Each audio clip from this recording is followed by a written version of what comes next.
This is CBN NewsWatch. And thank you so much for joining us. I'm Ephraim Graham. Ahead today, President Donald Trump is hitting the campaign trail for Republican candidates in the House and the Senate as the GOP tries to keep control of both chambers of Congress. We're going to bring you a look at one Senate race where the Democrats are trying to take a seat from the Republicans. And the Trump administration is taking action on the transgender issue, what defines male and female. We're going to hear reaction from both sides there. Plus, a Christian pilot's testimony of how divine instructions helped him to save nearly 150 passengers during the massive earthquake in Indonesia last month. All those stories and more are ahead in this half hour of CBN NewsWatch. We want to begin with President Donald Trump campaigning hard for Republican candidates leading up to the midterm election, heading to Wisconsin today. The president spoke to a sold-out crowd in Houston for Republican Senator Ted Cruz Monday night.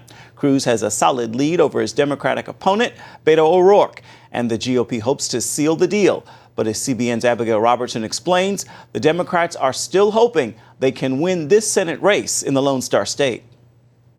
In just under a decade, Texas has grown by more than 3 million people, which many Texans say is a big reason why Democratic Senate candidate Beto O'Rourke is polling historically well against Republican incumbent Senator Ted Cruz.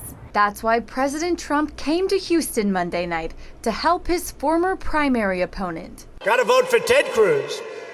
Democrats, the Democrats are a big risk to the American family, and our country cannot afford to take those kind of risks. John Graves, president of Vision America, tells CBN News he's not surprised to see Republicans losing a grip on the conservative stronghold. I've been telling people for years Texas is trending that way. Donald Trump won Ohio by 8.1%. He won Texas by 9%. And people think of Ohio as a purple state. They don't think of Texas as one. Vision America encourages Christians around the country to vote. Their nonpartisan voter guide for Texas shows where both candidates stand on issues like the Supreme Court, right to life, and protecting religious liberty. Over the weekend, however, an unknown person made fraudulent copies of the guides, changing the text of the issues, and mixed them into piles passed out at multiple churches in Texas. They snuck inside churches to deceive church members. And I've been around this for over 20 years. I've never seen or heard anything like that. O'Rourke has seen support from some pro-life women in Texas, unhappy with the families being separated at the border.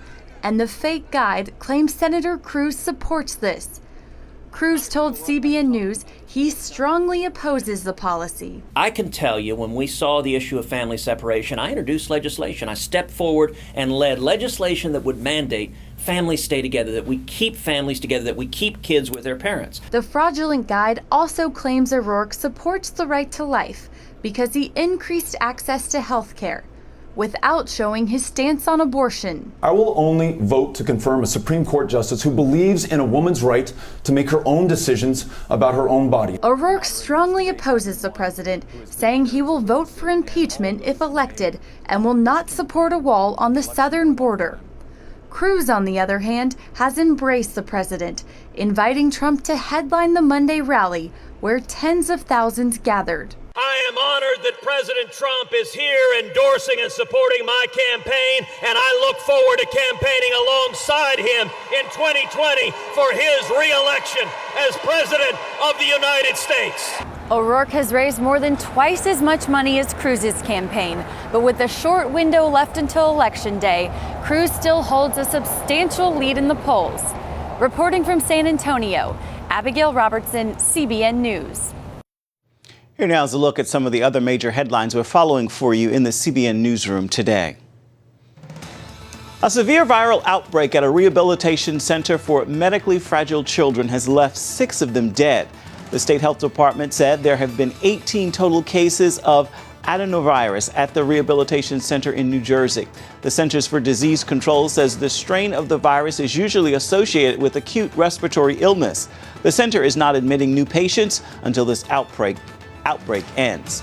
Secretary of State Mike Pompeo is defending President Trump's crackdown on the massive migrant caravan heading to the U.S.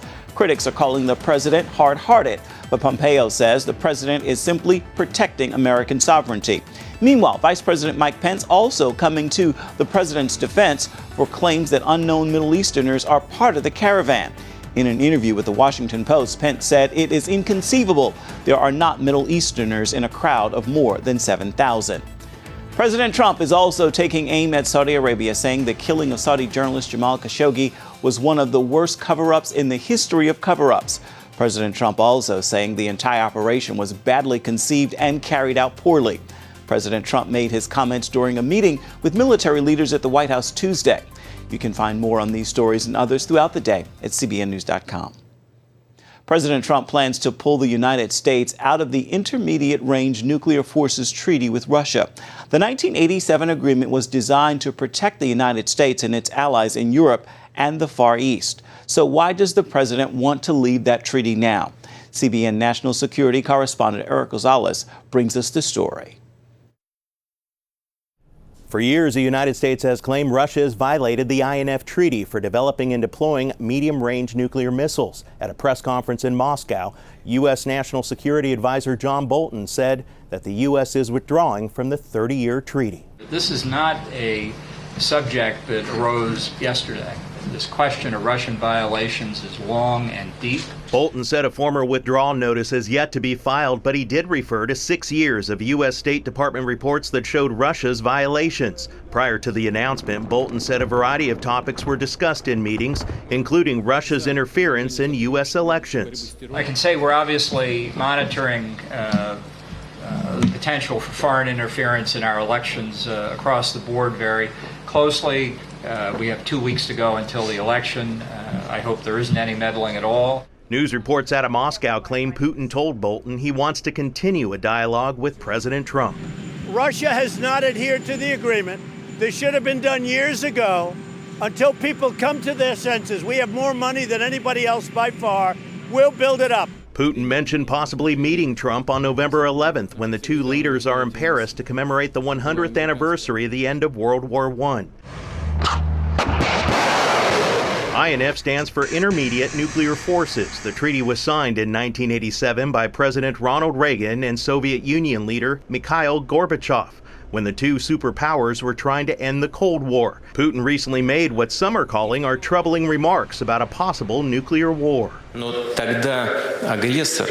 The aggressor should know that the retaliation is inevitable and they will be destroyed. And we will be the victims of aggression and rise to the heavens as martyrs, and they will just drop dead. Hudson Institute senior fellow Richard Weiss feels by leaving this treaty, it opens up other lines of communication for both Russia and the United States. President Trump is searching for an out-of-the-box approach to some of these issues, and he may want to consider having an arms control treaty with Russia that would include both the intermediate range missiles and the larger ones, but on the common ceiling. So Russia can keep the missile it's developing, but then they'd have just fewer of the longer range ones. Some national security experts believe the INF Treaty put the U.S. at a disadvantage. Take, for instance, China, who is not part of the agreement. The country has seen a surge in missile buildup, even hypersonic missiles. The U.S. is now in the process of stepping up its hypersonic research. This year, the Air Force awarded $1.4 billion in contracts to Lockheed Martin to develop air-launched hypersonic weapons. Eric Rosales, CBN News, Washington. The watchdog group Human Rights Watch released a report Tuesday accusing Palestinian Authority security forces in the West Bank and Hamas in Gaza of widespread use of torture and arbitrary arrests to quash dissent. The report says the systematic use of torture could amount to a crime against humanity under the UN Convention Against Torture, and it calls on countries funding Palestinian security forces to suspend that aid. Preventative Security, in a letter to Human Rights Watch, said that in 2016 and 2017, it detained 220 Palestinians due to social media posts, 65 university students, and 2 journalists. They told us that these arrests were not related to their free expression, but Human Rights Watch's findings contradict these figures. Hamas authorities in Gaza indicated that from January 2016 till today, they've detained 45 people for social media posts. These numbers, do not, I think, speak to the scale which both authorities have gone to shut down dissent. Both the Palestinian Authority and Hamas denied the report, but Human Rights Watch says it has interviewed nearly 150 people as part of its 2-year investigation. CBN News reported on the torture of Palestinians by the Palestinian Authority earlier this year. Coming up, the reaction to the Trump administration's reported move to define gender as something defined at birth from conservatives and supporters of transgender rights. We've got that story when we come back.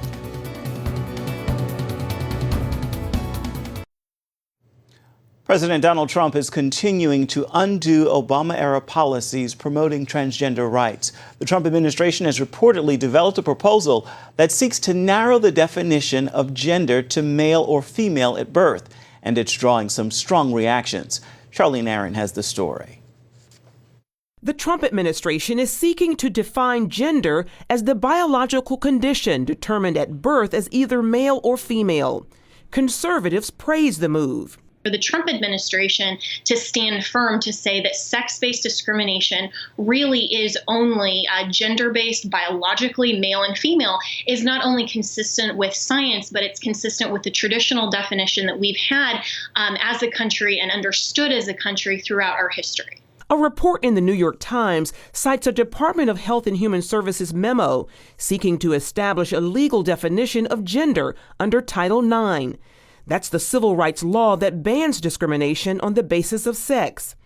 HHS is proposing a person's gender be defined by the genitalia they're born with and can't be changed. LGBT activists are furious, calling it an attack on transgender Americans. Making clear that we will not stand to see the human rights of transgender people erased by this administration from federal law. We have seen so many attacks by the Trump-Pence administration against transgender people, and it is not okay. The Obama administration loosened the legal concept of gender, recognizing it as an individual choice and not one determined at birth. That created legal and moral challenges concerning transgender access to bathrooms, dormitories, and single-sex programs that were once defined strictly by male or female. There are sexual predators out there that will take advantage of this. The reason why we keep males and females separated is to prevent problems. But now you're saying, oh no, there's no problem. Many see the proposed new definition as restoring reason and common sense in the face of a wave of social change generated by a vocal minority. For the LGBT community to attempt, again, to try to create certain rights that are not present within sex-based discrimination. They're attempting to draw a distinctly protected class that really should not properly or scientifically or biologically fall under the definition of sex-based discrimination. Charlene Aaron, CBN News. Coming up, the new movie Gosnell has been praised by the conservative and Christian media, yet many moviegoers have been reportedly blocked from seeing it. We're going to find out what's happening with the film when we come back.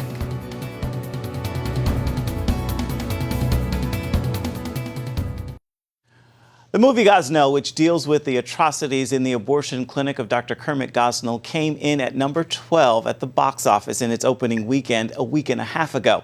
But it may not be in theaters much longer. The filmmakers are asking why so many theaters have dropped the movie.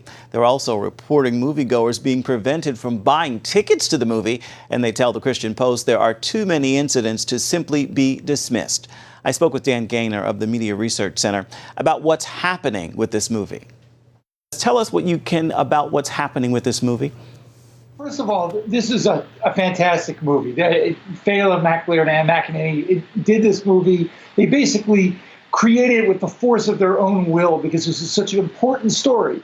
So the news media who suppressed this horrendous story at trial, it was a trial for 2 months, the press room, ordinarily a sensational crime trial like this, wall-to-wall journalists from all sorts of outlets, it was vacant.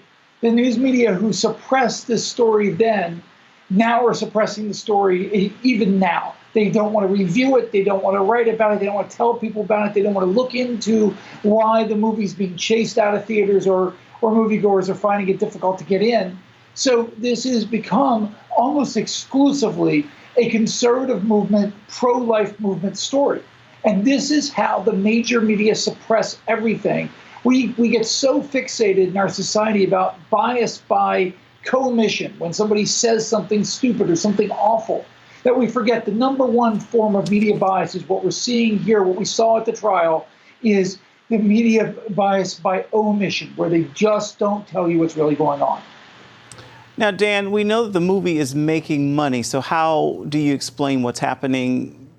It's hard to believe a movie being pulled that was actually bringing in money. I've seen some really garbage movies last at the box office for a while because somebody in Hollywood, somebody important liked it. Nobody important likes this movie in Hollywood. They want this movie to go away. Forget that you've got a major star, Dean Cain, in there. Forget you've got a really compelling performance for the actor who plays Kermit Gosnell. Forget all that. Forget that this serves a branch of the audience that Hollywood loves to forget about. This is, like American Sniper. If you had promotion behind this, if you had theaters not pulling this movie, it would be doing well because there's a lot of people interested. And then you throw in the people who like crime movies. They do really well in the box office. So what we're seeing is what we see traditionally in the news media, is we're seeing suppression of other thought. And Hollywood excels at doing that. Have you seen this before, something like this happen before? Well, I mean, I think we see this all the time. We just saw the disappearance and then eventual reappearance of Last Man Standing. You look at the number of conservative shows on TV. You look at the number of conservative movies that come out, and I mean, it's almost non-existent. You've got to dig through the sort of popular movies like the Avengers or superhero movies to find conservative themes. But actual conservative movies, pro-America, pro-life, traditional family movies, they end up getting relegated to the Hallmark Channel on television because the major networks don't like them and Hollywood doesn't want to make them.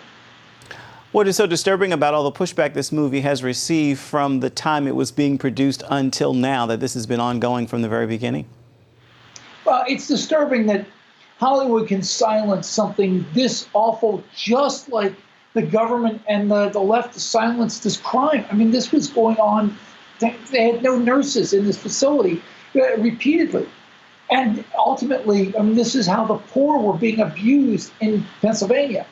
And nobody cared because for the left, abortion has become akin to a sacrament. And you don't ever run afoul of it. So the result is this went on, this heinous, monstrous butcher shop of an abortion facility went on for a long time. Then nobody cared because of what it was about. All right, Dan Gaynor, thank you so much for your time. Always appreciate it. Thank you very much. Up next, just as a powerful earthquake struck Indonesia late last month, one airplane was amazingly able to take off, and the pilot says divine guidance allowed him to save the life of all 148 passengers on board. We're going to have that story when we come back. On September 28th, at the same time a powerful earthquake struck Indonesia, a plane managed to miraculously take off from the Palu airport in the province where the quake hit. The Indonesian pilot testifies his relationship with God helped him hear divine instructions that saved him and 148 passengers. Lucille Toulousan brings us this incredible testimony. Because of who you are, I give you glory. Because of who you are. Commercial pilot Ricoseta Mafela, a devout Christian, hums worship songs during his flights. But moments before the earthquake and tsunami hit Indonesia last month, he felt the urge to sing aloud. Because of who you are. God seems like saying, hey, just praise me and worship me. Captain Mafela said he saw nothing unusual as he approached Palu that day, other than strong winds that prompted a split decision to circle before landing. That delayed him landing by 9 minutes. As passengers departed and Mafela prepared for his next flight, he heard the voice again. Get out of this place. Depart early. Captain Mafela wondered if it was just his imagination or something else. Regardless, he obeyed what he had heard and took off 3 minutes earlier than the scheduled departure time. That decision literally saved him and his 148 passengers. The quake started on the Donggala area 17:55, 5:55 p.m. I pushed back at 5:52. The wave of the earthquake reached Palu 7.4, 7.7. It's just exactly after my liftoff. Yes. Those 3 minutes were crucial. After Captain Mafela's plane was safely airborne, this control tower started to cave in because of the strong earthquake, forcing air traffic controller Antonius Agong to jump from the 4th floor. He was a hero. Unfortunately, he died due to internal injuries. At the time, Captain Mafela and his passengers had no idea what was taking place below them. Later, Mafela realized his cell phone camera had captured a view of waves starting to form into tsunamis that struck central Sulawesi. Those runway cracked behind me, and the deep is around 1.5 to 2 meters. Behind the runway, that's where the liquefactions only happen on my departure time. Captain Mafela is glad he listened and obeyed. Oh God, thank you so much. God reveals everything. If you are late even just 1 or 2 seconds, it could be a disaster. I don't need to prove that God is alive. I don't need to prove that God is here. I've seen it. It's more than enough for me. Lucille Talusan, CBN News, Palu, Indonesia. Time now for your Wednesday word, and today's word is love. In all things, know this: God is not calling us to understand all things, but He is calling on us to respond in love. And if you respond in love, it will actually eliminate your fear of those things you don't understand. Perfect love casts out fear. With that word, make this a wonderful Wednesday. That is going to do it for this half hour of CBN News Watch. For those of you watching on the CBN News channel, stay tuned for our second half hour. And you can find more of our exclusive coverage of the issues you care most about at cbnnews.com. Be sure to tell us what you think about the stories you've seen here today. You can do that by emailing newswatch@cbn.com, and you can talk to us on Facebook, Twitter, and Instagram. Hope to see you for our next show. Have a great day.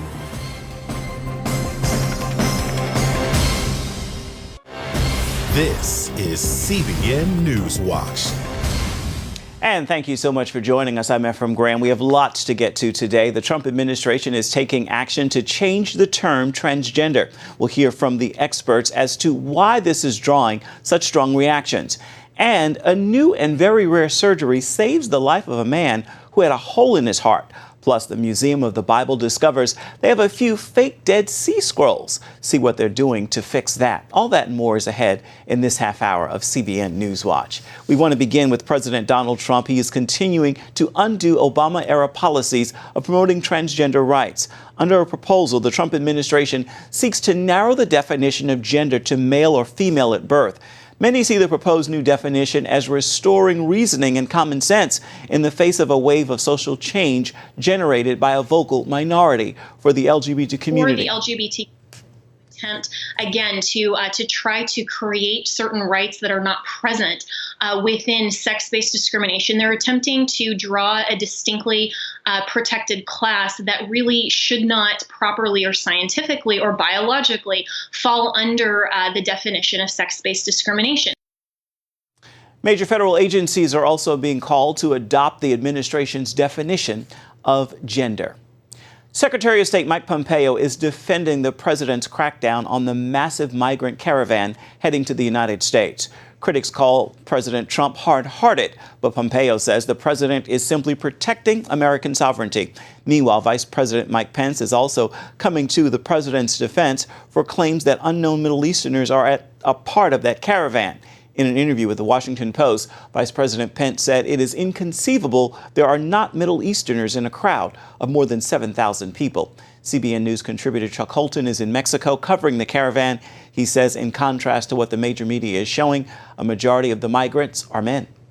The majority of the migrants in this group are military-age males, but they have some percentage, I would say maybe about 20% or so, of females and children. And they've figured out that with those women and children, they have great power. President Trump is taking aim at Saudi Arabia, saying the killing of Saudi journalist Jamal Khashoggi was one of the worst cover-ups in the history of cover-ups. President Trump also says the entire operation was badly conceived and carried out poorly. The president made his comments during a meeting with military leaders at the White House Tuesday. Here now is a look at some of the other major stories we're following for you in the CBN newsroom today. A severe viral outbreak at a rehabilitation center for medically fragile children has left 6 of them dead. The state health department said there have been 18 total cases of adenovirus at the rehabilitation center in New Jersey. The Centers for Disease Control says the strain of the virus is usually associated with acute respiratory illness. The center is not admitting any new patients until that outbreak ends. President Trump plans to pull the United States out of the Intermediate Range Nuclear Forces Treaty with Russia. The 1987 agreement was designed to protect the United States and its allies in Europe and the Far East. But 6 years of the U.S. State Department reports show that Russia violated the INF Treaty by developing and deploying medium-range nuclear missiles. Russia denies it violated the treaty and is accusing the United States of breaching by developing anti-missile systems. U.S. National Security Ambassador John Bolton says a formal withdrawal notice has yet to be filed. The watchdog group Human Rights Watch released a report Tuesday accusing security forces of the Palestinian Authority in the West Bank and Hamas in Gaza of widespread use of torture and arbitrary arrests to quash dissent. The report said the systematic use of torture could amount to a crime against humanity under the UN Convention Against Torture and called on countries funding Palestinian security forces to suspend their aid. Preventative Security, in a letter to Human Rights Watch, said that in 2016 and 2017, it detained 220 Palestinians due to social media posts, 65 university students, and 2 journalists. They told us that these arrests were not related to their free expression, but Human Rights Watch's findings contradict these figures. Both the Palestinian Authority and Hamas denied the report, but Human Rights Watch says it interviewed nearly 150 people as part of its 2-year investigation. CBN News reported on the torture of Palestinians by the Palestinian Authority earlier this year. You can find those stories and more at cbnnews.com. During this time of uncertainty, the world is looking at the upcoming November election as one of the most important in U.S. history. 2 American Christian leaders took their concerns to Jerusalem recently. There, they told CBN News' Chris Mitchell why they believe prayer and action are the keys to the midterms. On November 6th, Americans will decide the makeup of the House of Representatives and the Senate for the next 2 years. Christian leaders Cindy Jacobs and Lance Wallnau told CBN News the church can play a vital role in those elections. I think that we need to pray that God will raise up righteous leaders. We're at a tipping point for the nation, and I believe that if we do not vote righteously, then we're going to see some things start unraveled. So as intercessors, we want to pray, that God will be exalted. Wallnau sees freedom on the line and a time to act. We need to mobilize in our country so that we are actually able to occupy the spaces where we have freedom and push back on having those freedoms taken away. And most Christians don't want to mobilize. They don't want to be activists. But the book of Acts is about acts. And that's the root of activism. You've got to get engaged. Jacobs is mobilizing a 40-day prayer event. One thing we're doing is there's a group of prayer networks that we have all banded together, and we have something called Pray in Unity. The website prayinunity.org provides prayer guides beginning September 28th through Election Day. You can sign up, prayer walk your street, or find a prayer group at your church. But please pray. Pray for your family, but always pray beyond your family, because your family will suffer under unrighteous administrations if you don't pray for the nation. They both agree prayer is a big step, followed by actually voting. We have to pray, but we have to mobilize and vote. And I think that sometimes we think that the prayer is a substitute for the corresponding action. And you can't hire someone else to do your civic duty. You got to vote for the congressman that's in your district. You can vote for the senator in your state. These are elections right now where you have direct authority in your territory. And so this is where Christians have to show up in their own territory. Voting is spiritual.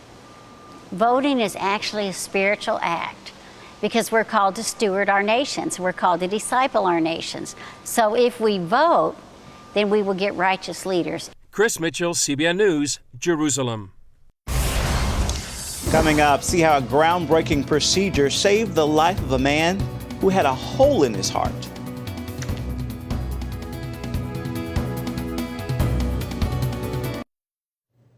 Liberty University professor Jerry Falwell Jr. recently revealed he underwent a new and very rare type of surgery to repair a hole in his heart. CBN's David Brody talked to him about that.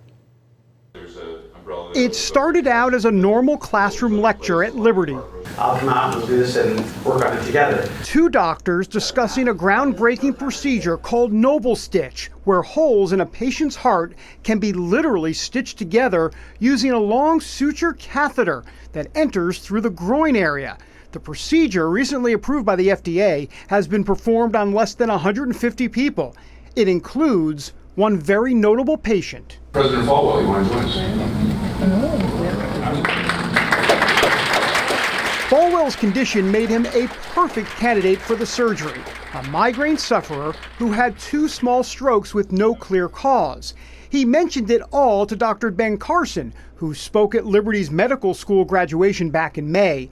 The good doctor recommended the trend-setting procedure. If Ben Carson hadn't come to speak here, I never would have found the problem. And he said, I was very fortunate I hadn't had a major stroke. Falwell and Dr. Jim Thompson, the only man in America who currently does this type of surgery, sat down with CBN News. Falwell told about the support he received last month from a high-profile friend. I'd called the president the night before the procedure, 11:30 at night. He answered his phone and told him about it. He called me a week later at 11:30 at night. He said, Jerry, I need you. You got to take care of yourself. How'd it go? And he said, now Ben Carson told you about this? I said, yeah. He said, well then I get credit, right? I said, yes. I said, this is my reward for supporting you. Falwell is lucky to be alive.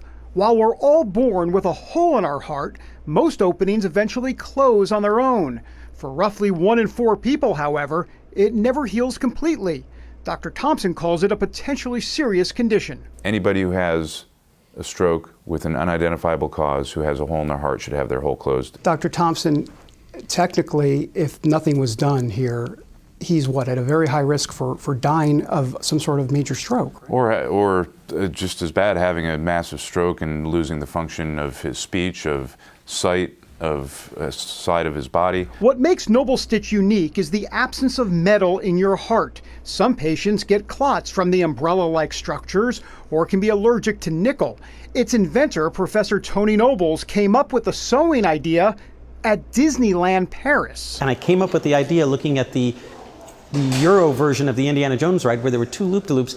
Oh, there's the suture, and I saw it, and in my mind I went, okay, that's it. Invented it, and then the rest is history. What's life been like since? No more migraines. I was back in the gym a week later. I'm back to normal. Not to make it an Oprah situation, but when you got introduced on stage earlier, there was a hug there. I mean, in other words, this is a man that really came to your aid. He really did, and he and I are close to the same age. We like the same kind of music. We 70s rock. 70s rock, yes. So we played that when I was on the operating table. I was wide awake. I could feel the device coming up through my chest, and asked for a little more sedation. Well, you like 70s rock, but not Stairway to Heaven quite yet, right? Pink Floyd, Creedence Clearwater Revival. Falwell can thank Noble Stitch for a revival right here on Earth. David Brody, CBN News, Lynchburg, Virginia. Still ahead, thousands are having devastating reactions to statin drugs. Stay tuned to learn what the pharmaceutical giants don't want you to know about this harmful drug.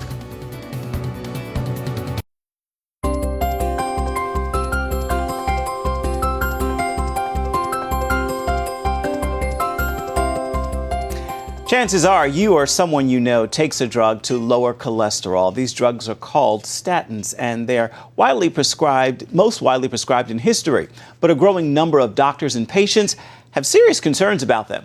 Lori Johnson is here to show us why. David Venables blames statins for ruining his life and killing his dream of a retirement filled with travel. He says taking the drug caused such severe walking and breathing problems, He's basically homebound. Yeah, I have a disease that apparently is not going to get better, and it's progressive. I took the statin drug. It triggered something. Although David felt great, his doctor prescribed a statin because he felt David's LDL, or bad cholesterol, was too high. The first sign I had a problem, I woke up screaming. Statin side effects include memory loss, confusion, and muscle weakness, which often go away when the patient stops taking the drug. Some statin users, however, say their problems are permanent. There's a whole industry saying it's not from the statin drug. My doctor said, you have a systemic disease, the cardiologist who pushed this on me. You have a systemic disease. He said, but it's not from the statin drug. I said, well, what's it from? He said, I don't know. David is one of thousands on the web and social media reporting devastating, even fatal reactions after taking a statin, to little avail. You can't prove it, you can't disprove it, and no one will make money from studying it. Cleveland Clinic cardiologist Leslie Cho worries stories like this might discourage overall statin use. And so for us to say things like, oh, I think people are taking too much statin therapy, and for your viewers who desperately need cholesterol-lowering medicine because they had heart attack or stroke to then take themselves off would be a horrendous disservice. She goes further, saying not only should patients stick with the drug, but that more should take it. There's great evidence that if you have low cholesterol, you live longer, have less heart attack, less dementia, less stroke. And these cholesterol-lowering medicines have been studied in over 1 million people. Penicillin was approved based on 40 patients. While proponents of cholesterol-lowering statins say medical evidence proves the drugs save lives, there are others within the medical community who say that research is deeply flawed. In his book, Overdosed America, Harvard's Dr. John Abramson claims drug companies pay for the studies. When the drug companies undertake research, their primary goal is to produce what's taken for knowledge that will increase their drug sales. He says that control allows companies to keep the raw data secret and release only what makes their product look good. There are significant differences between what's published in even the best journals and the data that exists in a primary form that you can only get access to in litigation. It's corporate secrets. In short, he says doctors are being scammed. They're looking at the story that's told by the drug companies, unverified, thinking that that's the real evidence. Abramson recommends independent experts analyze all of the research before publishing the results to fix this problem. He also suggests that studies compare the results of taking the drug versus lifestyle changes. Exercising routinely, not smoking, addressing the stress in your life, eating a healthy diet. That's probably about 4 times more important than the conversation about statins. Abramson adds statistics show out of 83 users, statins prevent only 1 cardiovascular death and 1 non-fatal cardiovascular event out of 23 users. I think we lower too much.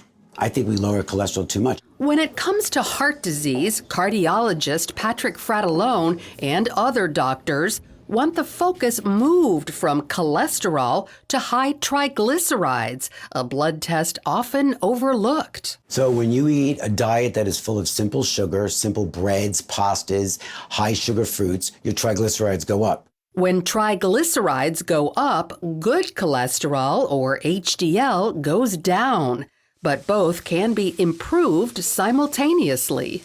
So I usually put people on a low carbohydrate lifestyle, moderate fat, good fat from avocados, nuts, and seeds, lean protein, but I also put them on oils because omega-3 decreases the triglycerides. There is one supplement that decreases triglycerides called niacin. Fratellone says raising HDL strengthens the heart and immune system. He recommends HDL levels around 50 and triglycerides at around 150. So while most doctors agree statins are helpful for some patients, with all these questions, you should feel free to talk to your doctor about whether one is right for you. Lori Johnson, CBN News. Bottom line, your health is your responsibility. Stay with us. We'll be right back.